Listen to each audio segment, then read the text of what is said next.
It's Nadia Wilson checking in with Sheen Magazine. We're here at On Set celebrating all of the black art, culture, and more. Stay tuned for the interviews and the short films.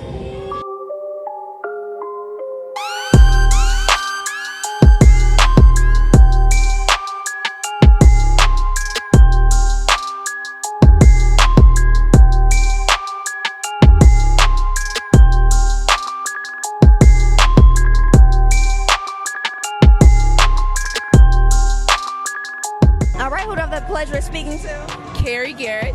Nice to meet you. So congratulations. I heard you won the 2025 NAACP Short Cinematic Award. It was a competition. It was intense, but we took home the winning prize. Yes. So talk to me a little bit about Bleach. What is it about? You know, are there any messages that you want the audience to get from it? Yeah, so Bleach is definitely meeting a woman at the breaking point of whether she wants to decide to sell her grandmother's house or keep it. She's then kind of met with the different neighborhoods and the neighbors that are within her grandma's neighborhood who have been displaced. So really the film is dealing with gentrification, the different systemic issues that displace us, and how they think it's beautifying our community, but gentrification sometimes is bleaching our community. It's taking away the culture, the meaning, the feeling, the history. So Bleach really places in that grief of community within our neighborhoods, but also the grief within a family member. I love when films, when they highlight what's going on in society, they evoke conversations. So what type of conversations are you hoping to evoke? I'm hoping to really talk about like how we can develop our communities and beautify them without displacing us. Just with being in Atlanta within the last 10 years, I've been staying on the west side. I saw how the Georgia Dome was up, and then from when it's brought down, and then how the community has changed, and even how we're losing our Weston Mall and different historical places. So I think there's ways that we can uplift the community, beautify it without having to strip the culture from it. We can pour back into it when it comes to whether it's resources, lifting up small black businesses. We shouldn't have to close because corporate economy, different things are coming in. But you know, girl, I could do a whole thesis on this. We could go for hours, but we got Bleach, so okay? It's for y'all. Who do I have the pleasure of speaking to? Christian Nolan Jones, director of Red Clay. Christopher Emmanuel, I play Nook. Jalen Reagan, I play Bull. Right, so I know that this film is based off of 2 Chainz and his mother, drug abuse. I actually got the opportunity to watch a screening at the Gathering Spot. It was amazing. So what type of conversations do you hope that the film evokes? Really, we want people to talk about the hard conversations that go on within families. I know that a lot of people deal with substance abuse within families, right? And it's kind of looked at as like a dark secret sometimes, right? But it's okay to talk about, you know, the things that are hard to get through or that people might not understand, because that's how we grow, right? I think a very necessary topic is healing in young black men. Also, the dynamics between mother and child and father and child, and just the family dichotomy, as well as allowing black people to heal out loud and what that looks like. So, Hey, yeah, it's definitely healing and changing. I want people to take in, like, you know, like, everybody life is different, and some people don't live the same life that you do. Like a lot of people go through tougher times than you might go through. So I want people to take in, like, trying to put yourself in somebody else's shoes. Last question. I know you guys got to work on set with Omar Epps, he's a legend, and then of course 2 Chainz. How was that for you guys? Man, two legends that have 2 different processes, you know, and especially working on this, Chainz was like, I just want to watch and see what everybody does. But also, you know, he would be right next to you with like a very specific idea. So super articulate, he knows what he wants. And then Omar, he just has so much, you know, wisdom from being in the industry for such a long time, right? And I think that one thing that was exciting for me was when I was on the same page as him, right? That let me know that as a filmmaker, I'm moving in the right direction. Who do I have the pleasure of speaking to? Hi, I'm Janelle Kelly, actor, producer. And I know you're playing Mimi, the leading lady. You look so good, by the way. So talk to me a little bit about why you fell in love with the character. Well, you know, she is, I think, a mix of powerful, but also in a very vulnerable moment. And so it was really nice to be able to like sit in her and like, you know, feel the feelings that she's feeling. She's going through grief, but at the same time trying to figure out like where to pick up the pieces and move forward. So it was a heavy but like fulfilling journey to play her. So also, I want to know, I already know somewhat what Bleach is about, but what conversations are you hoping to evoke with the film? I mean, definitely about the way that we handle grief, you know. It looks very different because when I booked this role, I had recently lost my grandma as well, so it was like a interesting like circle moment.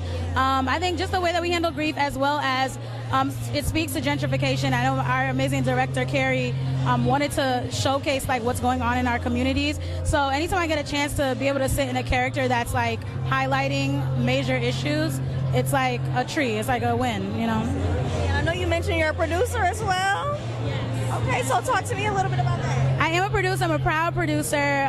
One of my clients just won the HBCU Film Festival, but I'm very excited to step into my acting bag more. So, love my clients, but hurts on it. You know what I'm saying? Well, thank you so much. Yes, thank you. All right, who do I have the pleasure of speaking to? Oh, my name is Mike Alexander. And who do you play in Bleach? I play James. Yeah. Talk to me a little bit about how and why you fell in love with that character. James is a very calm and relaxed person. He enjoys his environment. He's a type of person that really enjoys peace, and that kind of resonated with me, so it made it a lot easier to deal with. Yeah, I love that. And I know some of the themes are grief within the film. What do you hope, or what type of conversations do you hope are evoked from viewers watching? I'm sorry, ask me that one more time, but I heard. Yeah. So when it comes to the film and the themes in the film, what type of conversations do you hope are talked about more or evoked, you know, from viewers watching the film? Just the effect that certain things that are inside our environments, the importance of them, and when we allow other things that are outside of our environment to come into our environment, we have to be careful about that because we need to preserve what we call our culture. Basically, that's what I'm hoping for. Are there any lasting words that you want to give to our viewers about the movie, about you? Definitely go see it and, you know, keep creating. Well, congratulations. All right, who do I have the pleasure of speaking to? Hi, I'm Sean Rose. Hey, Sheen.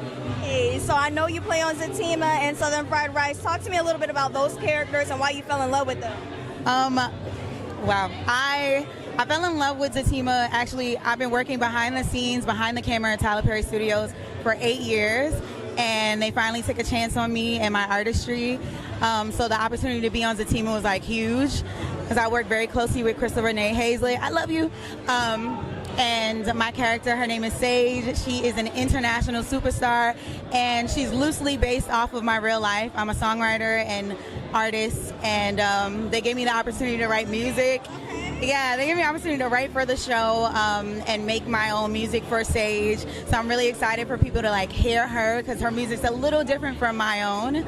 I can't tell too much because the rest of the season's not out yet, but I'm really excited for her because I'm really just being myself, and all of this came off of a prayer, like a very angry prayer to God about work and my worth and the money.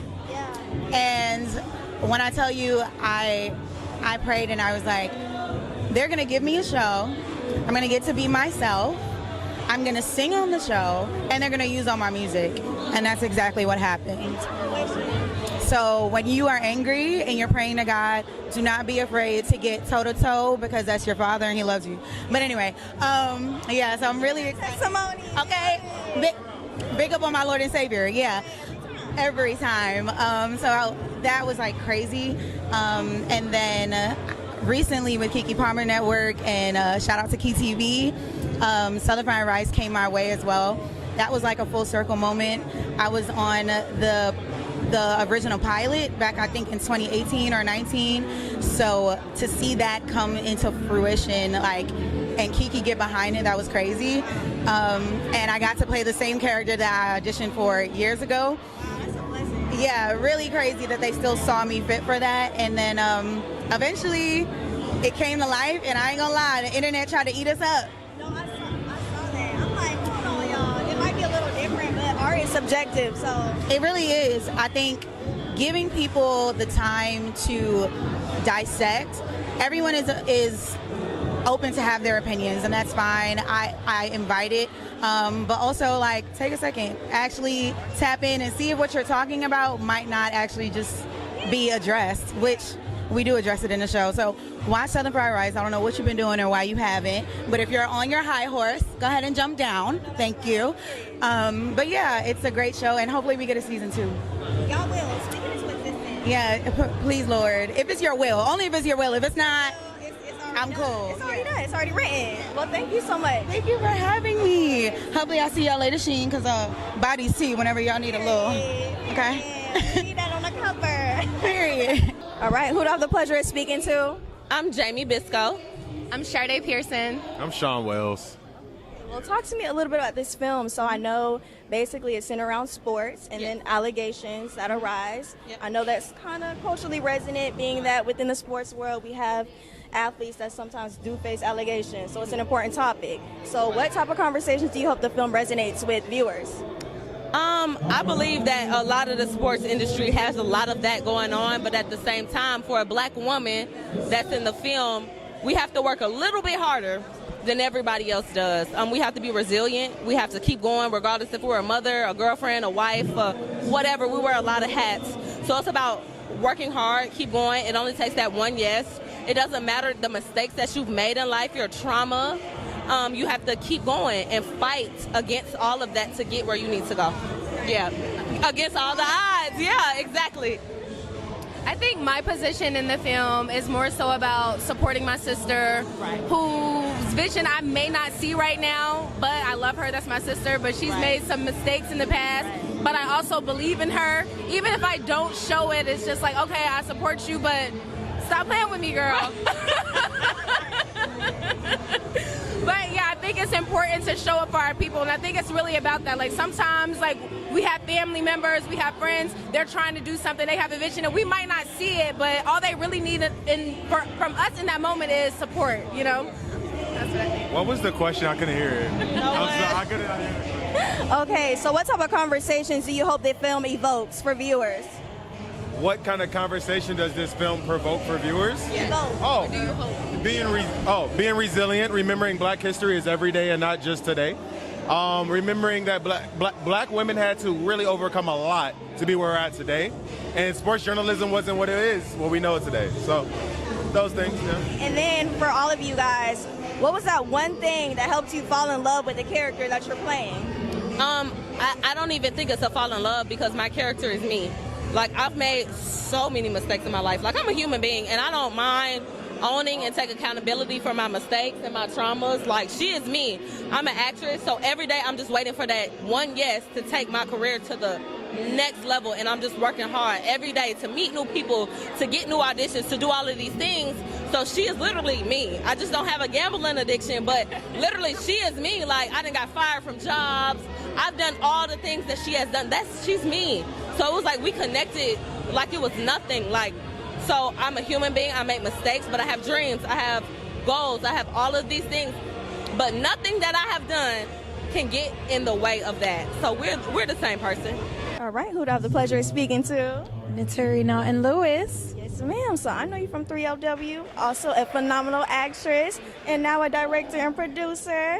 So let's talk about 333. I know you actually wrote it before the whole Roe v. Wade got overturned. So why was it so important to talk about those conversations? Yeah, it was always important for me even before Roe v. Wade because I wanted to address what just an average woman might go through surrounding the decision of abortion and just women's rights, and also just without judgment.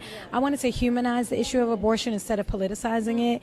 And I wrote this and I just thought about all the emotions that one might go through, and that's what made me write the film. Absolutely. And what type of conversations are you looking for the film to evoke? Ooh, I really want people to think about our humanity, particularly as Black people, Black women, but really women recognizing, and also both sides of abortion, that it affects men as well emotionally. So I really wanted to show in my film both sides of a household that could be affected. So I'm hoping that it just gets people talking and also opens up our hearts a little bit and gives back our humanity surrounding the issue.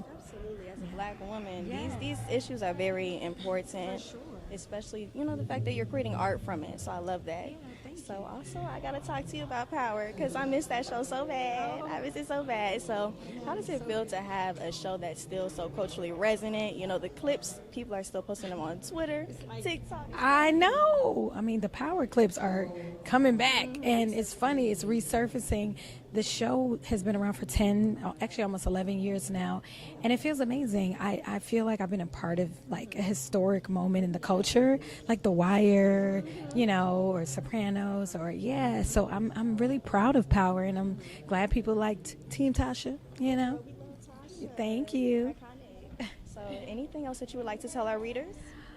Just to continue to support me through Instagram at Naturi for Real, and also look out for some more directing opportunities. I'm directing another short film that you'll hear more about next year, but I'm just excited to grow and expand, and thank you guys for always supporting me. Absolutely. Yeah. Love seeing you on the opposite side of the camera. Yes. Too. We love that. Thank you. Thank you so much.